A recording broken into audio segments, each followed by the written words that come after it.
Hello, in this video I want to show you how to install Microsoft Edge browser on Xiaomi Redmi 12C. And to do this you'll need to open a Google Play Store. Inside find the Microsoft Edge. Install it. When it's ready, open the app. Here you can sign in to turn on synchronization. I'm gonna do it later. Accept or disagree with the data sharing preference and confirm.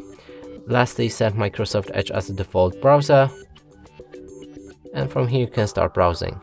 And that's it for this video. Hope you like it. Please consider subscribing to our channel, leave a like and a comment below.